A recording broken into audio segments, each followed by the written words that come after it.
نحمده ونستعينه ونستغفره أما بعد فأعوذ بالله من الشيطان الرجيم بسم الله الرحمن الرحیم۔ آج جمعۃ المبارک ہے اور جمعے کے دن ہمیشہ کی طرح آپ کو معلوم ہے کہ سیرت صحابیات کے عنوان سے کسی ایک روشن باب کے بارے میں ہم ذکر کرتے ہیں اور پڑھتے ہیں۔ آج کے سبق میں ہم جس روشن باب کے بارے میں پڑھیں گے وہ ہیں حضرت صفیہ رضی اللہ تعالی عنہا۔ آئیے ان کے نام و نسب کے بارے میں جانتے ہیں۔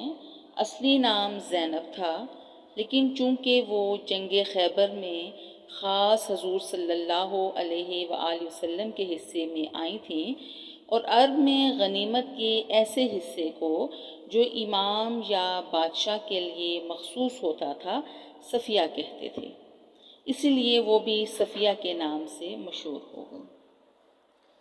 حضرت صفیہ رضی اللہ تعالی عنہا کو باپ اور ماں دونوں کی طرف سے یہ سعادت حاصل ہے کہ باپ کا حی ابن اخطب تھا جو قبیلہ بنو نذیر کا سردار تھا اور حضرت ہارون علیہ السلام کی نسل میں شمار ہوتا تھا۔ ماں جس کا نام زرد تھا سموال رئیس قریظہ کی بیٹی تھی، اور یہ دونوں خاندان یعنی قریظہ اور نذیر بنو اسرائیل کے ان تمام قبائل سے ممتاز سمجھے جاتے تھے جنہوں نے زمانہ دراز سے عرب کے شمالی حصوں میں سکونت اختیار کر لی تھی۔ حضرت صفیہ رضی اللہ تعالی عنہا کی شادی پہلے سلام بن مشکم القرظی سے ہوئی تھی۔ اسلام نے طلاق دی تو کنانہ بن ابی حقیق کے نکاح میں آئیں، جو ابو رافع تاجر حجاز اور رئیس خیبر کا بھتیجا تھا۔ کنانہ جنگ خیبر میں مقتول ہوا اور اسی جنگ میں حضرت صفیہ رضی اللہ تعالی عنہا کے باپ اور بھائی بھی کام آئے اور خود بھی گرفتار ہوئیں۔ جب خیبر کے تمام قیدی جمع کیے گئے تو دیا کلبی رضی اللہ تعالی عنہ نے حضور صلی اللہ علیہ وسلم سے ایک لونڈی کی درخواست کی۔ حضور نے انتخاب کرنے کی اجازت دی تو انہوں نے حضرت صفیہ رضی اللہ تعالی عنہا کو منتخب کیا، لیکن ایک صحابی نے آپ کی خدمت میں آ کر عرض کی کہ آپ نے رئیسہ بنو نذیر و قریظہ کو دیا کو دے دیا، وہ تو صرف آپ کے لیے سزاوار ہے۔ مقصود یہ تھا کہ رئیسہ عرب کے ساتھ عام عورتوں کا سا برتاؤ مناسب نہیں، چنانچہ حضرت دیا رضی اللہ تعالی عنہ کو آپ نے دوسری لونڈی عنایت فرمائی اور حضرت صفیہ کو آزاد کر کے نکاح کر لیا۔ خیبر سے روانہ ہوئے تو مقام صحابہ میں رسم عروسی ادا کی اور جو کچھ سامان لوگوں کے پاس تھا اس کو جمع کر کے دعوت ولیمہ فرمائی، اور وہاں سے روانہ ہوئے تو آپ نے ان کو خود اپنے اونٹ پر سوار کر لیا اور اپنی عبا سے ان پر پردہ کیا۔ یہ گویا اس بات کا اعلان تھا کہ وہ ازواج مطہرات میں داخل ہو گئی ہیں۔ حضرت صفیہ رضی اللہ تعالی عنہا کے مشہور واقعات میں حج کا سفر ہے جو انہوں نے حضور صلی اللہ علیہ وآلہ وسلم کے ساتھ کیا تھا۔ حضرت عثمان رضی اللہ تعالی عنہ کے ایام محاصرہ میں جو سن 35 ہجری میں ہوا تھا، حضرت صفیہ نے ان کی بے حد مدد کی تھی۔ جب حضرت عثمان رضی اللہ تعالی عنہ پر ضروریات زندگی محدود کر دی گئیں اور ان کے مکان پر پہرا بٹھا دیا گیا تو وہ خود خچر پر سوار ہو کر ان کے مکان کی طرف چلی۔ غلام ساتھ تھا، اشتر کی نظر پڑی تو انہوں نے آ کر خچر کو مارنا شروع کیا۔ حضرت صفیہ رضی اللہ تعالی عنہا نے کہا، مجھ کو ذلیل ہونے کی ضرورت نہیں، میں واپس جاتی ہوں، تم خچر کو چھوڑ دو۔ گھر واپس آئیں تو حضرت حسن رضی اللہ تعالی عنہ کو اس خدمت پر مامور کیا، وہ ان کے مکان سے حضرت عثمان کے پاس کھانا اور پانی لے جاتے تھے۔ حلیہ مبارک میں قد ان کا چھوٹا لیکن حسین تھی۔ حضرت صفیہ رضی اللہ تعالی عنہا سے چند حدیثیں مروی ہیں، مگر دیگر ازواج کی طرح حضرت صفیہ بھی اپنے زمانے میں علم کا مرکز تھی۔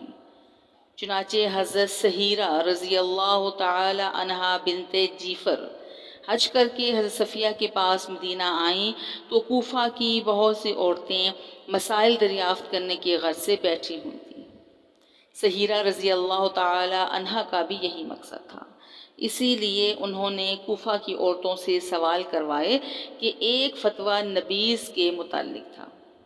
حضرت صفیہ رضی اللہ تعالی عنہا نے سنا تو بولی، اہل عراق اس مسئلے کا اکثر پوچھتے ہیں۔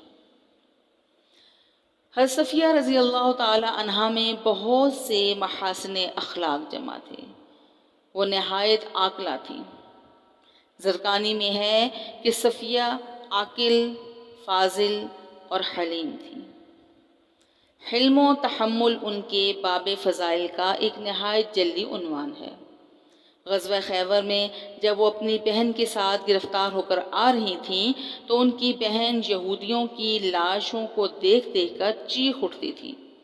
حضرت صفیہ اپنے محبوب شوہر کی لاش کے قریب سے ہو کر گزریں، لیکن اب بھی اسی طرح بیکر اور متانت تھی، اور ان کی جبین تحمل پر کسی قسم کی شکن نہیں آئی۔ ایک مرتبہ حضرت حفصہ رضی اللہ تعالیٰ عنہ نے ان کو یہودیہ کہا، ان کو معلوم ہوا تو رونے لگی۔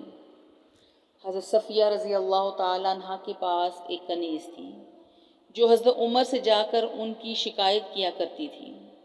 چنانچہ ایک دن کہا کہ ان میں یہودیت کا اثر آج تک باقی ہے، وہ یوم السبت کو اچھا سمجھتی ہیں اور یہودیوں کے ساتھ صلہ رحمی کرتی ہیں۔ حضرت عمر رضی اللہ تعالی عنہ نے تصدیق کے لیے ایک شخص کو بھیجا۔ حضرت صفیہ نے جواب دیا کہ یوم السبت کو اچھا سمجھنے کی کوئی ضرورت نہیں، اس کے بدلے خدا نے ہم کو جمعے کا دن عنایت فرمایا ہے، البتہ یہود کے ساتھ صلہ رحمی کرتی ہوں، وہ میرے اقارب ہیں۔ اس کے بعد لونڈی کو بلا کر پوچھا کہ تو نے میری شکایت کی تھی؟ بولی ہاں، مجھے شیطان نے بہکا دیا تھا۔ حضرت صفیہ خاموش ہو گئیں اور اس لونڈی کو آزاد کر دیا۔ حضرت صفیہ رضی اللہ تعالی عنہا کو حضور صلی اللہ علیہ وآلہ وسلم سے نہایت محبت تھی، چنانچہ جب آپ علیل ہوئے تو نہایت حسرت سے بولیں، کاش آپ کی بیماری مجھ کو ہو جاتی۔ ازواج نے ان طرف دیکھنا شروع کیا تو حضور نے فرمایا، یہ سچ کہہ رہی ہیں۔ حضور صلی اللہ علیہ وآلہ وسلم کو بھی ان کے ساتھ نہایت محبت تھی اور ہر موقع پر ان کی دلجوئی فرماتے تھے۔ ایک بار آپ سفر میں تھے، ازواج مطہرات بھی تھیں۔ حضرت صفیہ کا اونٹ اتفاق سے بیمار ہو گیا۔ حضرت زینب کے پاس ضرورت سے زیادہ تھے۔ حضور نے ان سے فرمایا کہ ایک اونٹ صفیہ کو دے دو۔ انہوں نے کہا، کیا میں اس یہودیہ کو اپنا اونٹ دے دوں؟ اس پر حضرت صلی اللہ علیہ وآلہ وسلم ان سے اس قدر ناراض ہوئے کہ 2 مہینے تک ان کے پاس نہیں گئے۔ ایک مرتبہ حضرت عائشہ رضی اللہ تعالی عنہا نے ان کے قد و قامت کے نسبت چند جملے کہے تو حضور نے فرمایا کہ تم نے یہ ایسی بات کہی کہ اگر سمندر میں چھوڑ دی جائے تو اس میں مل جائے، یعنی سمندر کو بھی گدلا کر دے۔ ایک بار حضور حضرت صفیہ کے پاس تشریف لے گئے تو دیکھا کہ رو رہی ہیں۔ آپ نے رونے کی وجہ پوچھی تو انہوں نے کہا، عائشہ اور حفصہ رضی اللہ تعالی عنہن کہتی ہیں کہ ہم تمام ازواج میں افضل ہیں، ہم حضور کی زوجہ ہونے کے ساتھ ساتھ آپ کی چچا زاد بہن بھی ہیں۔